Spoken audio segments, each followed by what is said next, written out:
असल में मां शाइर न आहियां, अदब दोस्तान जी,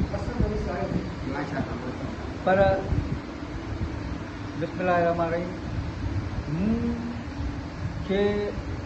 6-7 साल थिया आहिनि, 7 साल आहे सिंधियत जी संगत में मेंबर थी 7 साल। हा, पर मूं जेके बि सेक्रेटरी हिते आया आहिनि ऐं उन्हनि कमु चङो कयो, सुठो कयो, पर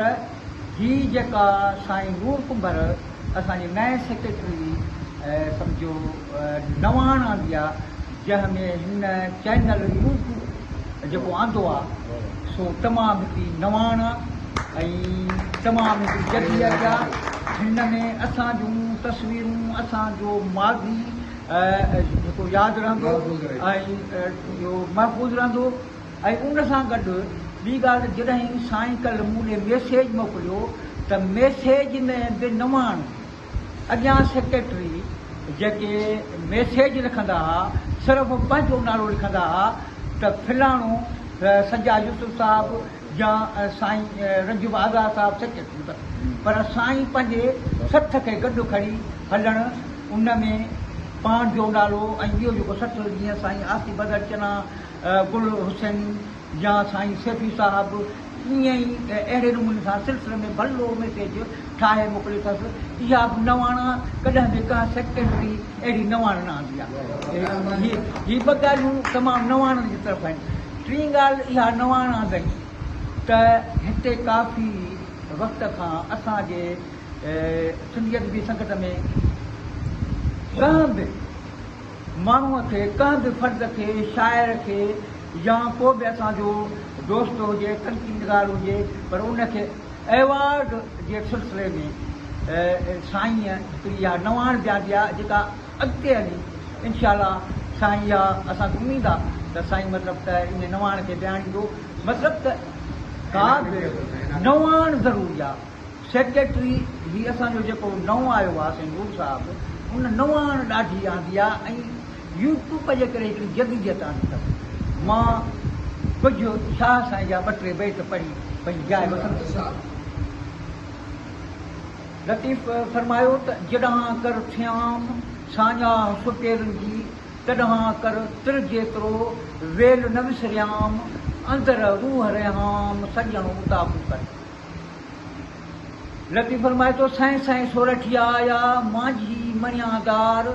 जन घणा पहर ॻायो सहजऊं सभु जमार, हिन तंबूरे जे तंग जी हुई पहिरें ॾींहुं पचार, आओ मथां मंगणा चढ़ी दुर द्वार, तोखे घोट घुरायो खिलवत लाइ खंगार, अतहयात लिल्लाह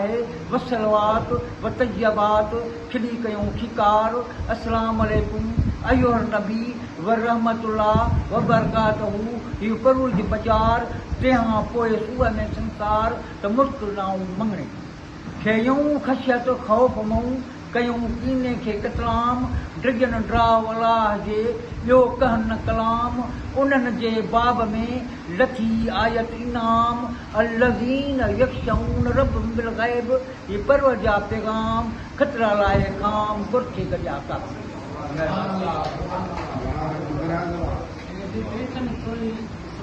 हाँ जी जी पढ़ियो इन में जिन गढ़ा पासे ॻायो छो त हीअ जेका तव्हां ॿुधायो त इनखे तव्हां थोरो मटे पढ़ी वियो। खानगढ़ इहो जेको माना जूनागढ़ जेको हींअर हिंदुस्तान जी रियासत महाराष्ट्र आहे, इन जो नालो पुराणे दौर में जूनागढ़, इहो लफ़्ज़ आहे गढ़, जिन गढ़ पासे ॻायो सहजां सभु जमा। इहो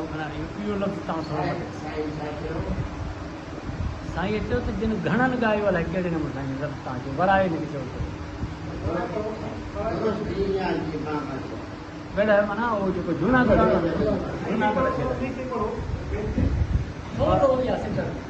न को त हाणे सॼो ई पढ़बो। साईं साईं सोरठिया या मांझी मणियादार, जन घणा पहर ॻायो सहजऊं सभु ॼमार हिन तंबूरे जे टंग जी हुई पहिरें ॾींहुं पचार आओ मथां मंगणा चढ़ी गुरुद्वार तोखे घोट घुरायो खिलवत लाइ खंघार अतहयात लिल्लाह वसलवात वतयबात खिली कयूं खीकार अस्सलाम अलैकुम अयो नबी व रहमतुल्लाह व बरकातहू ही बरोज़ पचार तंहिंखां पोइ सूअ में संसात मुल्क न साईं जे जेको चवे थो न उहो लफ़्ज़ सही थो चए पर उचार माना थोरो ग़लति थो अचे बाक़ी उहो सही आहे साईं सही आहे।